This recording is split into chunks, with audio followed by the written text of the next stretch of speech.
సంవత్సరం భార్య నవ్వుతూ సంతోషంగా సిద్ధపడి ఉండాలంట గుమ్మం దగ్గర. ఎట్లుండాలంట? అట్లాంటి సిద్ధపాటు ఉండాలి మన ప్రభు దగ్గర.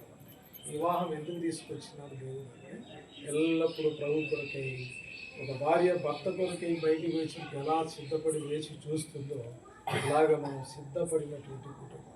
అర్థమైంది? ఖచ్చితంగా ఎలా అంటే అలా ఉండడం అనేది దేవుని పిల్లల యొక్క క్రమం కాదు.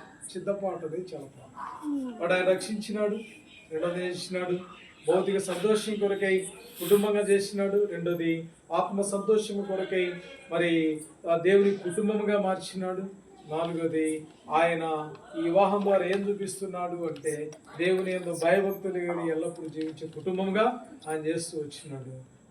ఐదోది ఆ ప్రభు కొరకై ఇరువురు భార్య భర్తలు ఆయనతో వివాహం ఆడడానికి సిద్ధపడే కుటుంబముగా ఈ లోకంలో ఈ కుటుంబ వ్యవస్థను దేవుడు తీసుకొస్తూ వచ్చినాడు. కాబట్టి గత 7 సంవత్సరాలు